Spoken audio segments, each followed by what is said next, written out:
Morning time stories. పల్లెటూరి అత్తమామ 3వ భాగం. అత్తయ్య మామయ్య ఇద్దరూ కూడా పల్లెటూరికి వెళ్ళిన తర్వాత అత్తగారు చుట్టుపక్కల వాళ్ళందరినీ పిలిచి తను తీసుకొచ్చిన వస్తువులన్నీ చూపిస్తూ ఇలా మాట్లాడుతూ ఉంటుంది. నా కోడలు ఈ పట్టు చీరలు నగలు అన్నీ ఇప్పించింది.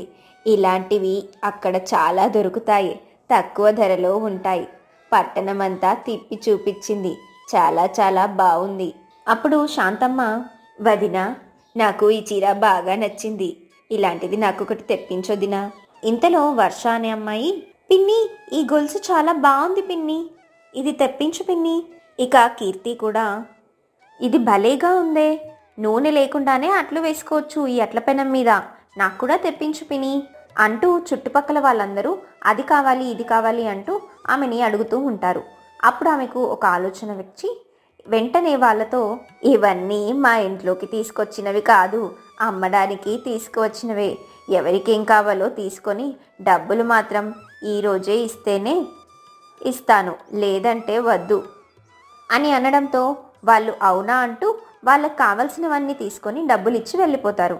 ఆ డబ్బులు లెక్క పెడుతూ అత్తగారు, వామ్మో, ఒక్క రోజులోనే ఇంత లాభం వచ్చిందంటే చిన్న వ్యాపారం ఇక్కడ పెట్టుకుంటే అబ్బా లాభాలే లాభాలు అంటూ భర్త దగ్గరకు వెళ్తుంది. భర్తతో జరిగిన విషయమంతా చెప్తుంది. ఎందుకే మనకి తలనొప్పులన్నీ? మొదటి రోజు కాబట్టి ఇవన్నీ వాళ్ళకు కొత్తగా ఉన్నాయి కాబట్టి వాళ్ళన్నీ తీసుకెళ్ళిపోయారు. 2-3 సార్లు గనక మనం మళ్ళీ తీసుకొస్తే అవి వాళ్ళకి పాతబడిపోయి ఎవరు కూడా వాటిని కొనుగోలు చేయడానికి ఇష్టపడరు. అప్పుడు మనమే నష్టపోవాల్సి వస్తుంది. అలా ఏమీ ఉండదండి, మీరేం కంగారు పడకండి. ఒకవేళ మిగిలితే మనం ఇంట్లోకి వాడుకుంటాము. 2 రోజుల్లో మళ్ళీ పట్నం వెళ్ళొద్దాం అని అనడంతో అతను సరే అని అంటాడు. 2 రోజుల తర్వాత మళ్ళీ వాళ్ళిద్దరూ కలిసి పట్టణానికి వెళ్తారు. అక్కడ కోడలితో జరిగిన విషయమంతా చెప్తుంది. అప్పుడు సితారా, ఇది కూడా మంచి ఆలోచనే అత్తయ్య, వ్యాపారం మంచిగా సాగితే 4 రూపాయలు సంపాదించుకోవచ్చు. మీకేం కావాలో తీసుకువెళ్ళండి అని అనడంతో ఆమె సరే అంటుంది.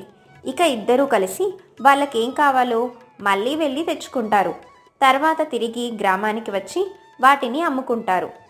అలా రోజులు గడుస్తున్నాయి. ఆమె వ్యాపారం బాగా సాగడంతో అక్కడ ఒక పెద్ద షాపును పెట్టాలని నిర్ణయించుకుంటుంది. తన భర్తతో అదే విషయాన్ని చెబుతుంది. వ్యాపారం బాగానే ఉంది కాబట్టి అతను కూడా సరే అని అనడంతో అక్కడ ఒక సూపర్ మార్కెట్ని ఏర్పాటు చేస్తారు.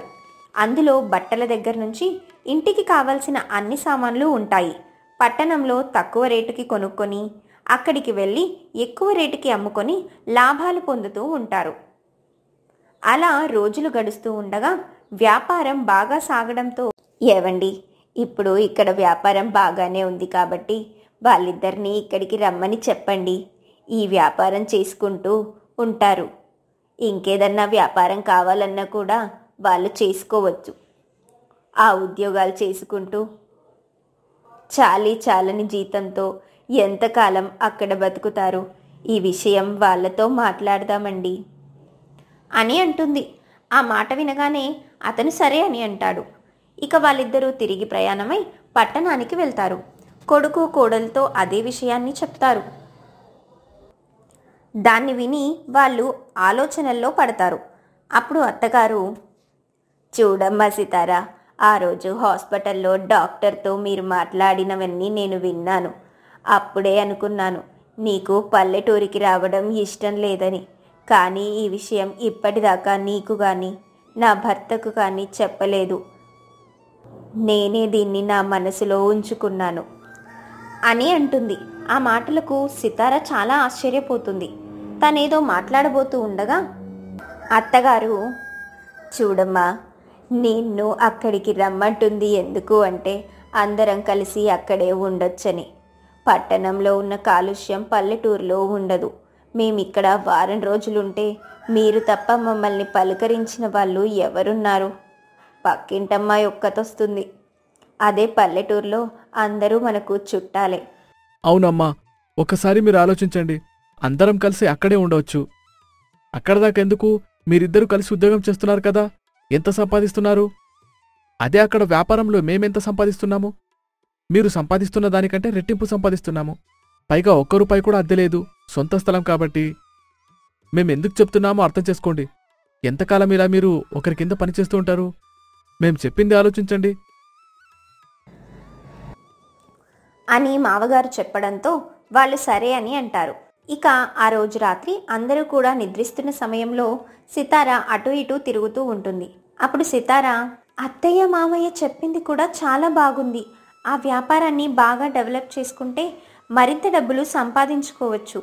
పైగా అందరం కలిసి ఉండొచ్చు. మా అమ్మ కూడా అక్కడే ఉంది కాబట్టి ఆమెకు కూడా నేను దగ్గరగా ఉన్నట్టు అనిపిస్తుంది. రేపు నా భర్తతో మాట్లాడాలి అని తనలో తాను అనుకుంటూ ఉంటుంది. ఇంతలో ఆరావళి ఆమెను గమనిస్తుంది. ఆరావళి ఇంటి బయట నిలబడి, సితారక్క, ఏంటి లోపలుండే ఆలోచిస్తున్నావు? బయటికి రా, సరదాగా మాట్లాడుకుందాం. నాకు కూడా నిద్ర పట్టక ఇలా వచ్చాను అని పిలవడంతో సితార అక్కడికి వస్తుంది. ఇక ఇద్దరూ కూడా నడుస్తూ మాట్లాడుకుంటూ ఉంటారు. అప్పుడు సితార తన ఆలోచన మొత్తం ఆరావళికి చెప్తుంది. ఆ మాటలు విని, ఈ మాటలన్నీ వినడానికి చెప్పుకోవడానికి బాగానే ఉంటాయి. నువ్వక్కడికి వెళ్ళిన తర్వాత మీ అత్తగారు నిన్ను గుప్పెట్లో పెట్టుకోవాలని చూస్తుంది. ఎంతమంది అత్తగాళ్ళని చూడలేదు? అందరు అత్తలు అలాగే ఉంటారు.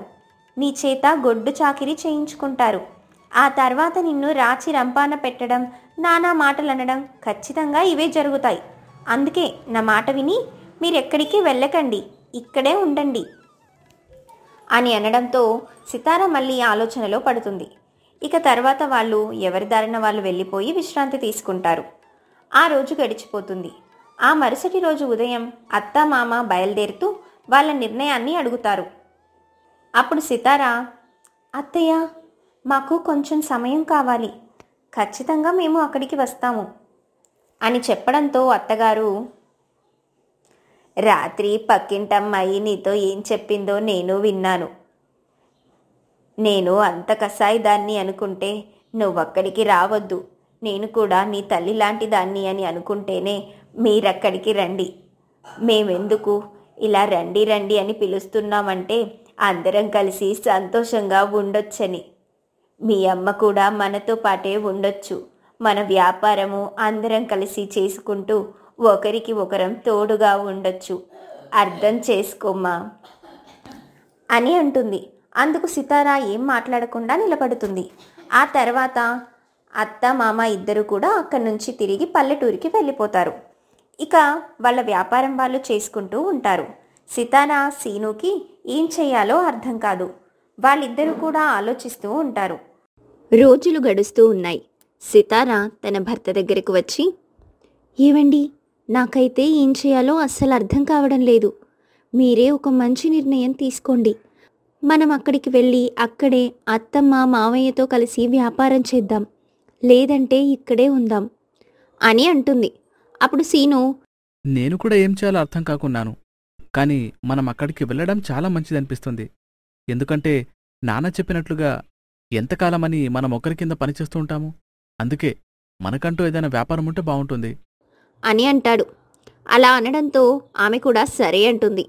ఇద్దరూ కూడా పల్లెటూరు వెళ్ళాలని గట్టిగా నిర్ణయించుకుని ఎవరికీ చెప్పకుండా పల్లెటూరికి బయలుదేరుతారు. ఇక వాళ్ళిద్దరూ ఇంటికి చేరుకున్న తర్వాత వాళ్ళని చూసి అత్త మామ ఎంతగానో సంతోషపడతారు. నేనస్సలు ఊహించలేదమ్మా మీరు వస్తారని, కానీ నాకిప్పుడు చాలా సంతోషంగా ఉంది. మావయ్య గారు కూడా చాలా సంతోషపడుతూ వాళ్ళని ఆహ్వానిస్తాడు. కొంత సమయం తర్వాత ఇక వ్యాపారాల గురించి మాట్లాడుకుంటూ ఉంటారు. ఆ తర్వాత వాళ్ళు సూపర్ మార్కెట్కి వెళ్తారు. అక్కడ అన్నీ చూసుకొని వ్యాపారం మొదలు పెడతారు. సాయంత్రం వరకు అక్కడే ఉండడంతో వ్యాపారంలో లాభం ఏంటి అనేది బాగా అర్థమవుతుంది. అప్పుడు అత్తగారితో, అత్తయ్య, నిజంగానే మంచి లాభాలు వస్తున్నాయి. ఇంకా మనం దీన్ని డెవలప్ చేసుకొని మరికొన్ని వ్యాపారాలు చేసుకోవచ్చు. అదే ఆలోచనతో మరో వ్యాపారం కూడా మొదలు పెట్టానమ్మా. నీకు ఆ విషయం చెప్పడమే మర్చిపోయాను. సితార చాలా ఆశ్చర్యంగా ఏంటత్తయ్యా అని అడగ్గా, అత్తగారు చూపిస్తాను పదా అంటూ ఒక చోటికి తీసుకువెళ్తుంది. అక్కడ ఆవులు గేదెలను చూపిస్తుంది. వాటిని చూసి సితార చాలా ఆశ్చర్యపోతుంది. ఇదేం వ్యాపారం అత్తయ్యా? సొంతంగా మనమే పాలు తీసి చుట్టుపక్కల వాళ్ళకి అమ్ముతాము. అలాగే డైరీలకి కూడా పంపిస్తాము. ఈ రోజుల్లో పాల వ్యాపారం చాలా మంచి వ్యాపారం అంటూ చెప్తూ ఉంటుంది. ఆ మాటలు విని సితార మనసులో, అంతా బాగానే ఉంది, వీటికి నీళ్లు పెట్టాలి, వీటిని శుభ్రం చేయాలి, వాటి పేడ శుభ్రం చేయాలి, కుడితి నీళ్ళు, అమ్మో ఇవన్నీ నా చేత చేయిస్తుందా ఏంటి? నాకు తలుచుకుంటేనే భయం వేస్తుంది. దేవుడా, నువ్వే కాపాడాలి, ఈ పెద్ద గడ్డం నుంచి నువ్వే నన్ను గట్టెక్కించాలి. అనవసరంగా ఇక్కడికి వచ్చాను, నాకేం అర్థం కావడం లేదు అని తనలో తాను అనుకుంటూ ఉంటుంది. పాపం సితార పరిస్థితి ఏంటి అనేది తరువాయి భాగంలో చూద్దాం.